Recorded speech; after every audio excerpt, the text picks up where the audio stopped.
Hey, good morning, people. It is Wednesday, Midweek Motivation. So initially I was like, what am I going to talk about today? So here's my raw F the rules, go get it. So when I think about, my life and the times that I was really successful or winning, when I had winning seasons, it was because I said F the rules. I broke every rule. I don't follow rules. I'm not good at rules because I challenge them. There's a lot of times I don't think they should exist. There's a lot of times it doesn't make sense to me. Why are we doing it that way? And I think part of it has to do with my training. I have an accounting degree, so I learned how, auditing and checking things. We checked systems, we created systems, we went to companies, we looked at the way they were doing things, and we made recommendations for improvement. And we questioned, why are you doing it this way? Is this the most efficient way to do it? So that's how I was trained. That's how my mind thinks. So I go into companies and everybody doesn't welcome this, but I always ask a lot of questions. I want to know, why are you doing it this way? Is this the best way to do it? How about if we try this? Wouldn't this be more efficient? When there are no systems, when there's chaos, or when things are just lax and there are no systems. I'm a structured type of person. I was brought up in corporate America, and when I did go into the nonprofit sector and it was kind of laid back, I created structure. I created systems and checklists and paperwork and systems and processes because I needed things to flow in a certain way. I need to be organized. I'm detail oriented. I do things, out of repetition, out of habit. I make systems, and then if it doesn't work out, I try to make a new system or improve the system that exists. But just because this is the way we've always done it has never worked for me. That's never been a satisfactory answer. And I think that in certain environments, and particularly my last job, that was not welcome. They did not want me to think in that way. They didn't want me to operate in my auditor mindset, questioning all the time and trying to make changes and do it my way or differently. So there's a place for that. But I say, do it. Question it. F the rules. My winning seasons have been when I didn't follow rules, or I didn't know the rule, or I didn't know that I wasn't supposed to go around the back way, that I was supposed to go in the side door and things of that nature. So get it the way you can get it. So I say, I remember when I was at Syracuse University and freshman year, I had 3 scholarships, but they were not full scholarships, so I didn't have enough money to stay. So I remember having a bill, and I didn't have any part of the money. It was $6,600. This is back in like 1982, going into 83, spring semester. And my friends just started packing up to go home because their mothers would say, we can't afford it, and so come on back home. And I told my mother, I was a whole 18 years old at that point, and I said, you've raised me already. You're done. Don't worry about it. I got this. And I said, I'll take care of it. I went to the financial aid office thinking they would help me. And they told me to tell my mother to put it on her American Express card and FedEx the money. And I told him he wasn't qualified to be my counselor with such piss poor advice. So I walked out. I made a big stink because I was very opinionated, animated, loud. Went back to the front desk. I need to speak to so-and-so, whoever the president of the financial aid office was. And the VP took me back in his office, and I told him, listen, I came up here for my degree, and I'm not leaving here without it. And I said, so you could give it to me now, or you could give it to me later. But I don't have $6,600, and I'm not leaving. And he sat me down, and he went in the system, and he changed things. He added more Pell Grant that I was not initially assigned to. He added SEOG. He added work study. That was more than I was initially assigned. And he changed the numbers until my balance said 0. So between the 3 or 4 things, he added $6,600 worth of more money for that semester. so that I could go to school. And then my balance said 0. And then he printed the paper and handed it to me and said, go register for class. Because I wasn't leaving. I didn't care what they had to do. I said, y'all got money. And then the next semester, I had to beg again. I think in the fall semesters, I was good because I think they would apply my scholarships to the fall semesters. And then the spring is where I was ass out. And I had to go begging. And I remember knocking on the residence of the chancellor. And she was a frail little woman who was like my height. And she sent me to somebody to go get money. And I did just that. And there were times I went through the whole semester without being enrolled officially because I didn't have the money to enroll. And I was embarrassed and I was humiliated. And my teacher, my accounting teacher, would say, Miss Davis, you know you're still not on my roster. And it would be like April. Semester's almost over. And I'd be like, I know. But I wasn't leaving. F the rules. I came for my degree. So in your season, I say, if you want this to be a winning season, want something that bad, F the rules. When I worked at the New York Times, they had a rule that they would give you tuition reimbursement.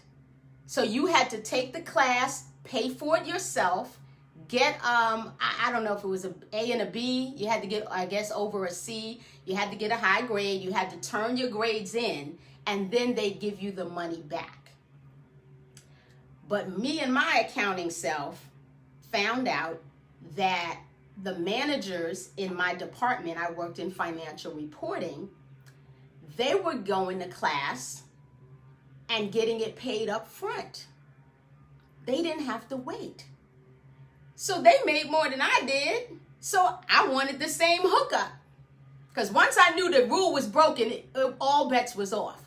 And I went to my boss and I asked him, could I have it paid up front? Can I take this course? I think it was $800 at the time.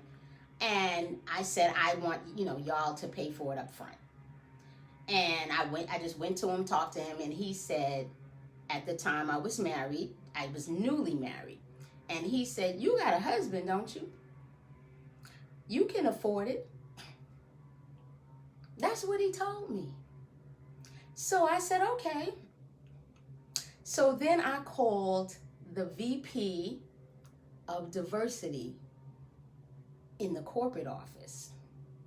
And I let her know that I had in my hand paperwork where he signed off of 4 white men to get theirs paid up front.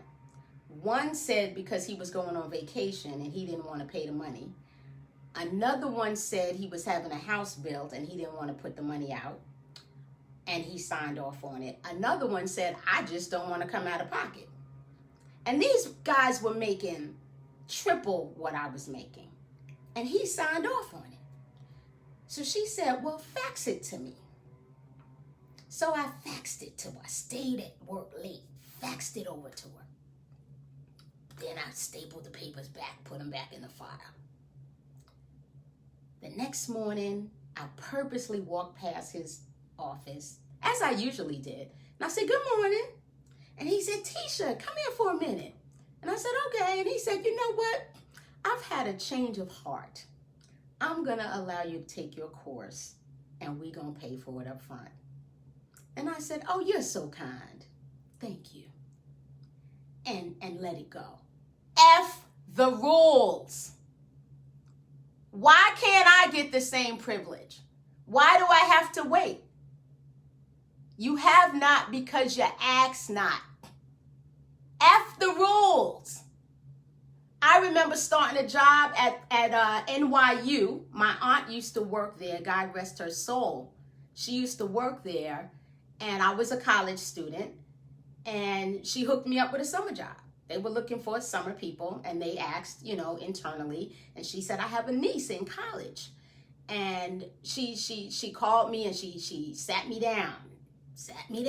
Tisha, this is my job. I need you to show up on time. I need you to be professional. Because she didn't know, she never worked with me. She didn't know my game was tight. She didn't know I was being trained at Syracuse University. She didn't know about my game, my work game. She didn't know how impeccable my work ethic was. She didn't know that I don't get to work on time. I get to work early. She didn't know how I get down in the workplace. Yes, Auntie. I will do my best. I won't embarrass you. So I went down there and I interviewed with her boss, and she really liked me, and she hired me. It was just a summer internship, so it wasn't like a huge permanent investment or anything. And then she sent me down to the employment agency that they hired to find somebody. As a formality, go down over there. And then I had to meet with another woman, I think the manager's boss. And she was an older woman. And I remember making her give me like $4 an hour more than what she initially was going to give me. I remember like just having the confidence that I'm worth more than that.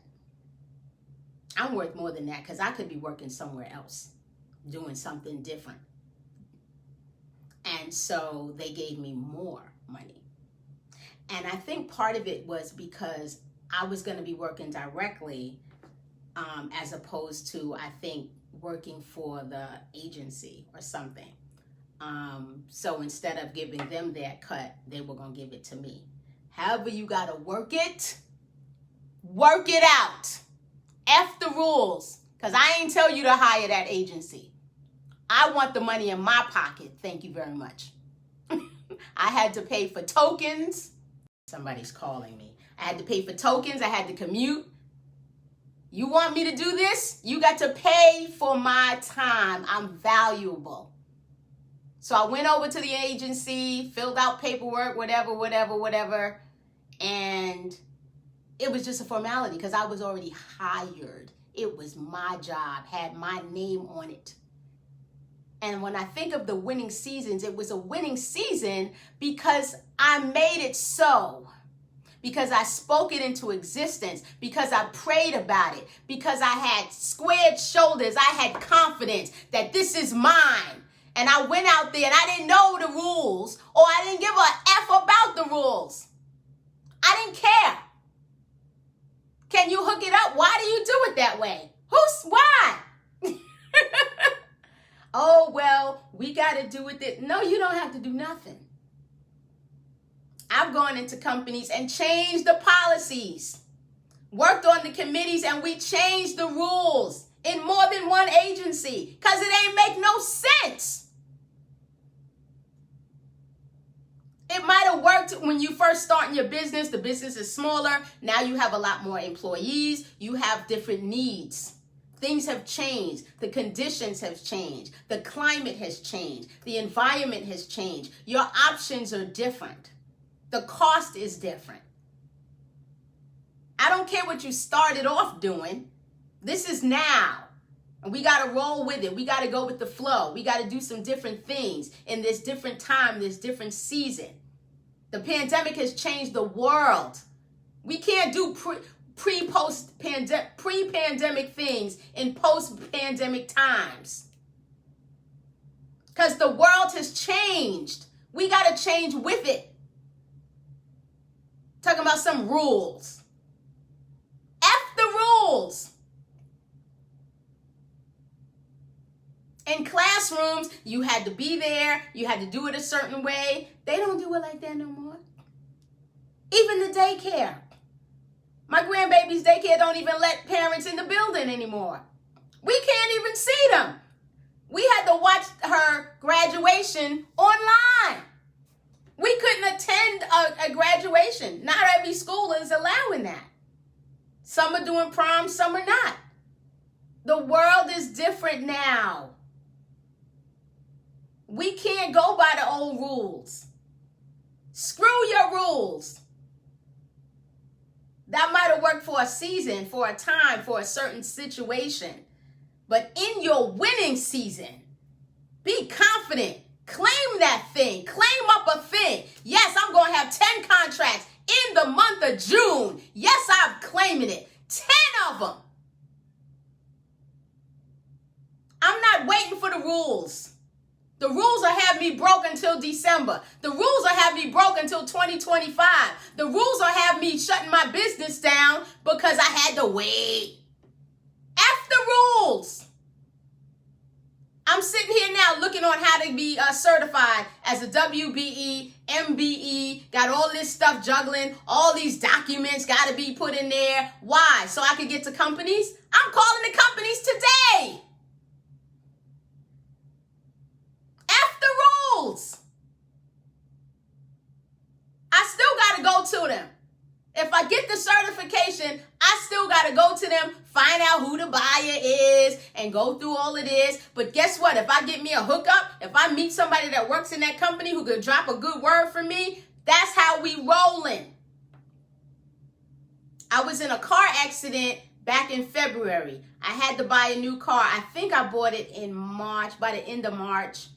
Yeah, I think I went maybe not quite a month, but I went about 3 weeks with no car. And my mother, good God Almighty, she drove me bananas. You need to borrow my car. You need a ride to the supermarket. She kind of pushed me to go ahead and get another one sooner than I probably would have. And at the dealership, I went to several different dealerships. And at the dealership that I purchased my car, I told them about my business, and they were like, we need some shirts. So I stayed in touch. I stayed on them. And this is since like March. So this is now June. And now they're ready to move forward. So I even was able to clinch that. If I waited to get the certification, I probably never would have contacted them ever. But when you're sitting in a place, you're there, you're connecting with them, you have a relationship you're forming, put it out there. Do it. F the rules. It is your winning season. It is now. It is today. Make the phone calls. Walk in those stores blind. Go in there. Do the cold calls. Do what you got to do. Call up somebody. Do you know somebody that needs this service? Do you know somebody that needs this product? Because guess what? They just might. But you have not because you asked not. It's not going to happen with you sitting on the couch. Turn off the TV. Turn off the radio. Sit and be corporate. Be business-minded. Sit at your desk. Get some stuff done. Put your to-do list together. Check it off. Write it out. Talk it out. Figure out what you got to do. Get you a coach. Get you a mentor. Do what you got to do. But doggone it, do something. Give God something to work with. He's not going to work with nothing. You got to give him something to work with. He said if you take one step, he'll take two. Well, doggone it, take the daggone step already.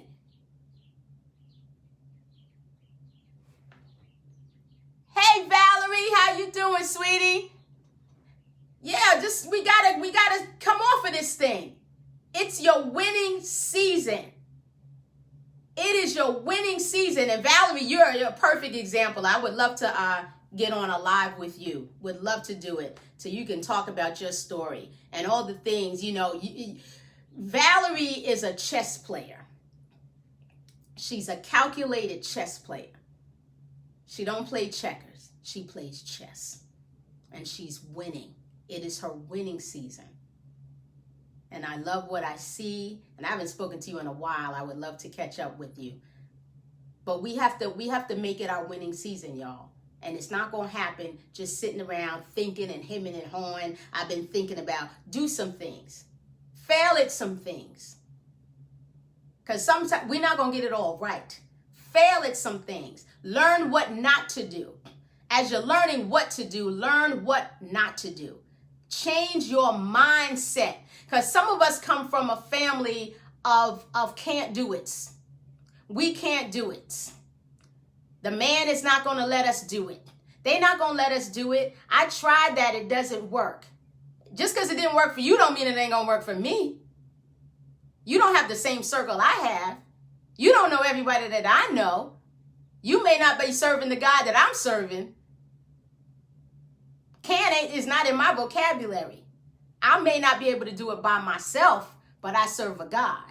And he's going to put people in my pathways. He's going to connect me to people. People are going to call me because they want shirts. People are going to call me because they want marketing consulting. People are going to call me because they want fitness tips, because they want to know. There are women that's over 40 that's going to call me because they're tired of being fixing and they're going to get fit, going to get healthy, gonna deal with total wellness, and they want to talk to me. They want to talk to me about what to eat. They want to talk to me about exercise regimens. They want to buy one of my workout tapes. They want to book a session with me with their groups and to do a 30-minute workout session.